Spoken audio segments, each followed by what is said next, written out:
삼성전자 아는 지인분이 삼성전자 93층에 갇혀 계신데요. 그래서 자기 꺼내달라고 막 그러는데 물탈 주식인지 아닌지 그걸 판단을 해야 돼요. 어떻게 해야 되냐면 이럴 때 사시는 거예요. 이럴 때 제발. 이럴 때 사는 거야.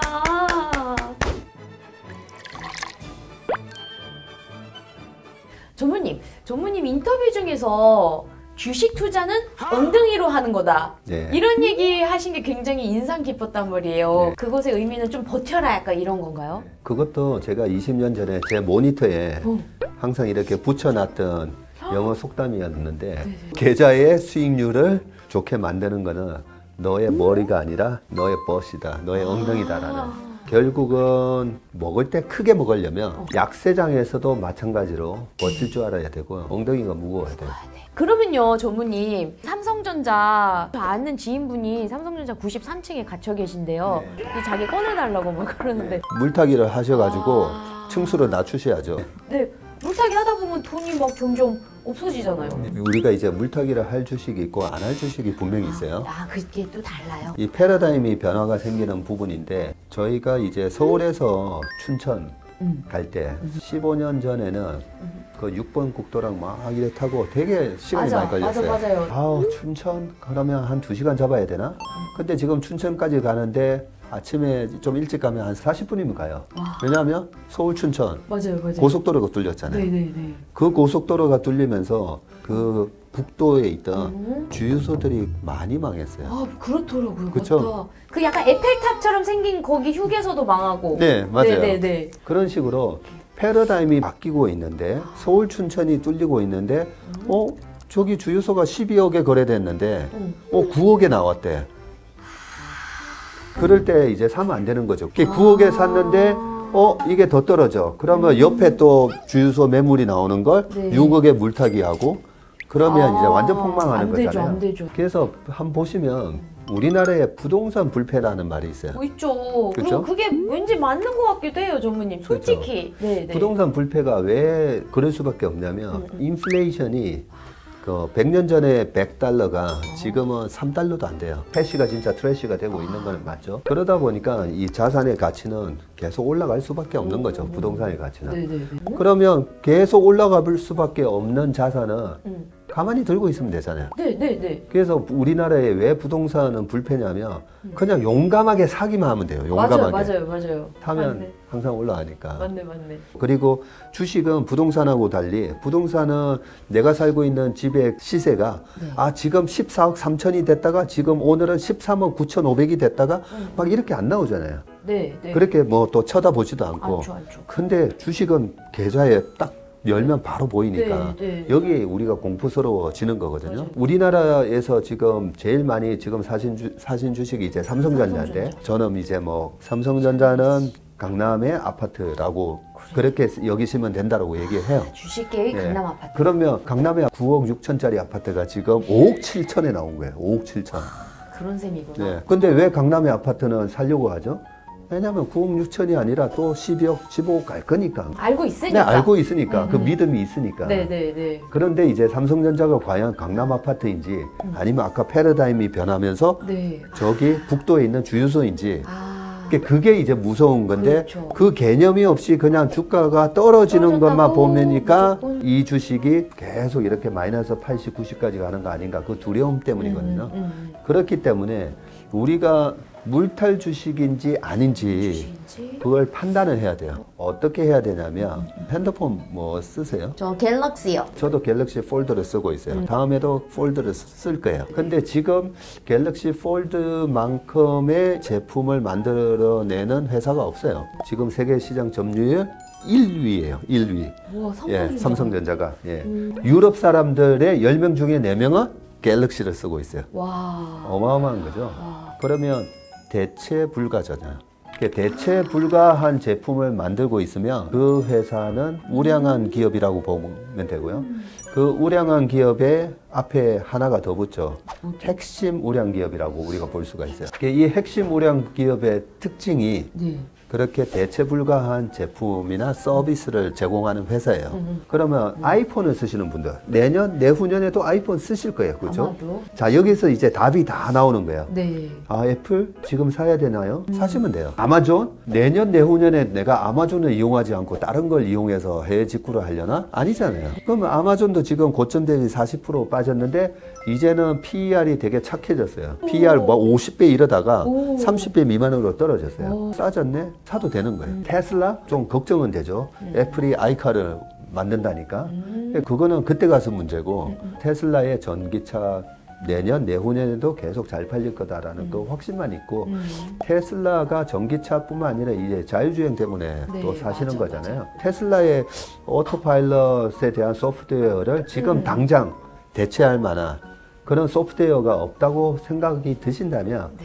테슬라가 1200불 갔다가 지금 600불, 700이 깨지고 그러면 저는 이제 사도 된다고 생각해요. 그런 걸 체크를 하시면서 대체 불가한 기업의 주식을 지금 박앤세일 기간 동안에 즐겨야겠네. 잘 사시면 되고 아 근데 전무님 저는 엉덩이가 무겁지 못해요. 저는 오랫동안 못 가져가요 하면 얼마나 기다려야 되는지 궁금하시잖아요. 네네. 그럼 반도체 사이클을 보시면 돼요. 반도체 사이클. 그거 어디서 보나요? 그냥 삼성전자 하이닉스 차트 보면 돼요. 삼성전자는 2011년부터 13년도에는 휴대폰 갤럭시 시리즈 때문에 세계 1등으로 올라왔으면서 그때는 반도체 모멘텀이라기보다 스마트폰에서 1등을 하는 모멘텀으로 좀 올라간 면이 있어요. 그런데 하이닉스는 순수 반도체 업체다 보니까 그냥 하이닉스 차트 보시면 돼요. 그냥.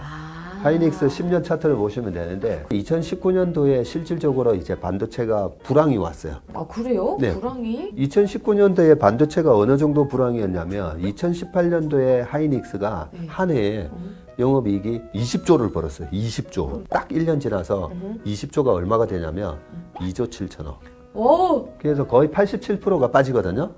자, 그런데 이제 반도체 주가는 어떻게 움직이는가 중요해요. 네. 자, 반도체 주가는 어떻게 되냐면요. 하이닉스의 주가가 2018년 고점에서 2019년 초까지 마이너스 40%가 빠졌어요. 와.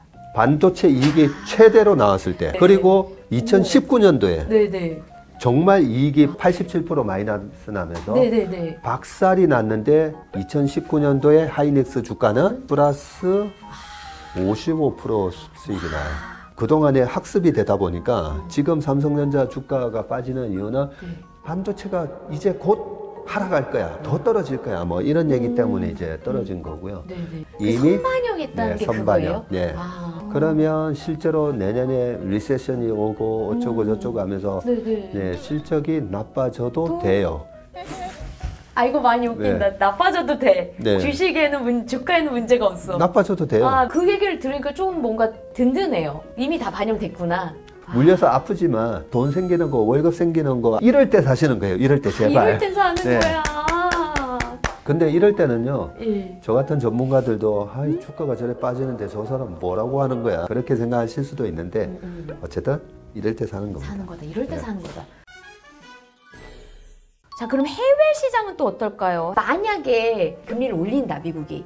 그렇게 하면 우리나라 금리랑 역전이 될 수 있잖아요. 그렇게 되면 뭐가 어떤 일이 벌어지나요? 그런 질문을 되게 많이 하세요. 아니 미국은 3.2를 주는데 우리나라는 2.5를 주면 미국 채권으로 다 갈아타는 거 아니냐. 돈 다 빠져나가는데 그러면 진짜 한국 주식은 다 팔아야 되는 거 아닌가 뭐 이런 생각 들 것 같아요. 그러면 금리가 역전됐던 사례를 보면 돼요. 그렇네. 네, 금리가 역전이 됐던 경우가 최근 20년 동안 3번 있어요. 2004년부터 2006년 초까지 그때 페드가 금리를 17번 올리거든요. 1%에서 5.25까지 올려요. 그러면서 2005년 하반기 되면 우리나라 정책금리보다도 미국의 정책금리가 이렇게 더 올라가요. 그때도 이제 뭐 난리 났었어요. 그래서 이제 달러로 다 자금이 빠지면 환율도 급등을 하고 큰일 났다라고 했지만 2005년에서 6년, 7년 동안 가면서 우리나라 환율이 떨어졌어요. 왜?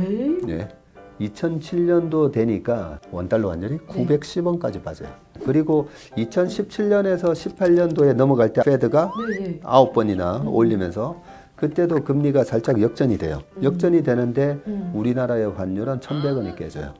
그리고 외국인은 우리나라 주식을 더 샀어요. 왜냐하면 반도체가 너무 좋았기 때문에 반도체 주식 산다고. 그리고 우리나라의 채권을 막 사요, 외국인들이. 우리나라의 원화가 절상이 될 거다라고 보고 투자를 하고요. 그래서 외국인은 이 금리의 차이보다도 환율의 방향이 중요한 거예요. 그 나라 통화가 가치가 절하되냐 절상이 되냐. 우리나라의 통화 가치가 떨어질 거다라고 생각하면 금리 차와 아무 상관없이 채권이랑 주식을 팔아요. 그런 측면에서 금리를 이렇게 처음에 올리는 이런 구간에서는 다들 그런 생각을 하는 거예요. 미국이 금리 올리면 자금이 빠져나가면서 맞아. 주가가 흔들리고 그런 현상이 늘 초반에 있었어요. 초반에. 초반. 그런 선입관 때문에 처음에는 그런 현상이 항상 일어나요. 초반에 있는 거구나. 네. 그러면요, 달러 투자도 궁금해요. 요새 어쨌든 1,300원 찍었잖아요, 최근에. 네. 저 같은 경우는 최근에 달러를 좀 팔았거든요, 오히려. 너무 잘하셨는데요. 지금도 그 질문을 많이 하십니다. 아니, 그런데 내년에 큰 침체가 오면 달러를 지금이라도 사야 되는 거 아니냐 하는데, 환율은 어떻게 결정이 되냐면요. 무역수지에 의해서 결정이 된다고 보면 돼요. 무역수지.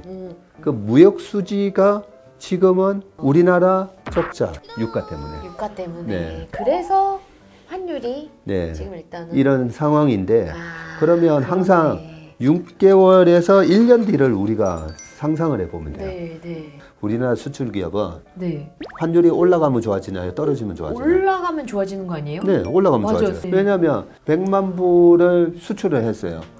1밀리언 달러. 1,100원일 때는 11억이 들어오고 지금 1,300원이잖아요. 13억이 들어와요. 그러네. 환율 때문에 그냥 2억 버는 거예요.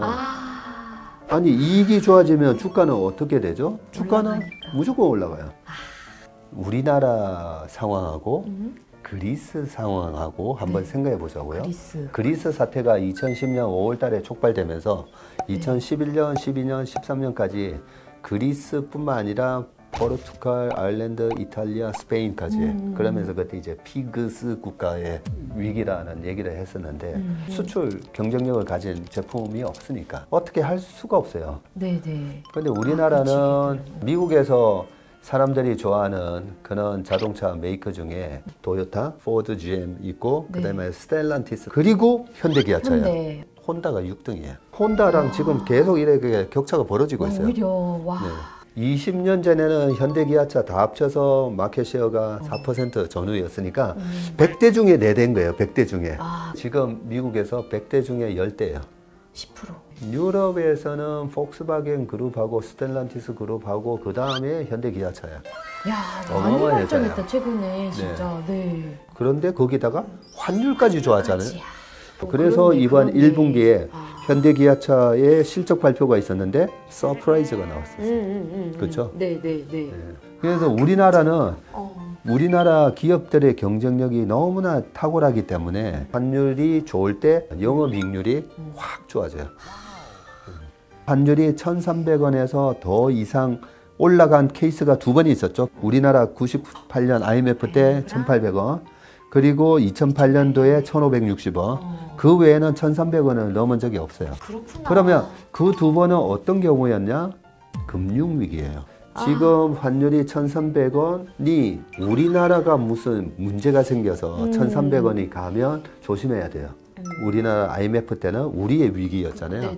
그러니까 1,800원 갔잖아요. 근데 금융위기는 어떤 위기죠?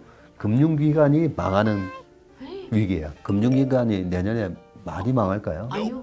아니잖아요. 안 보여요. 그렇기 때문에 금융위기가 아니면 경기 침체가 오면 유가는 당연히 빠질 거고 그러면 우리나라의 무역수지가 확 개선이 되면서 달러가 많이 들어오고 나가는 달러는 적어지면서 환율이 또 확 떨어지게 돼 있어요. 그래서 잘 파셨어요. 달러를 팔 때네요, 정말. 예. 제가 왜 이렇게 막 기분 좋게 얘기할 수 있냐면 그렇게 기업의 영업 환경이 좋아지는데 주가는 오히려 빠진다는 거죠. 그럼 땡큐 하면서 빨리. 간단한 원리로. 간단하진 않아요, 전문님. 평생 주식을 하면 돼요. 근데 이게 연륜이라는 게 확실히 무시를 못하는 게 이 과거의 히스토리를 다 아시니까 직접 겪으셨으니까 네. 되게 든든하다는 생각이 들어요, 진짜. 네. 왜 이걸 다 기억하냐면요. 네. 피 흘리면서 겪었기 때문에. 아, 직접 피 흘리면서. 네, 진짜 옛날에 그 이정재 씨가 나왔던 암살이었나요? 저에게 몸에 총알이 뭐 여기도 박혀 있고 저기도 박혀 있고. 알아. 네? 네. 지금 이래 멀쩡해 보이지만 주식하면서 외국인들한테 당하고 뭐 그런데 여기저기에서 다 당하셨네. 여기 칼자국이 여러 개 있어요. 그러시겠다.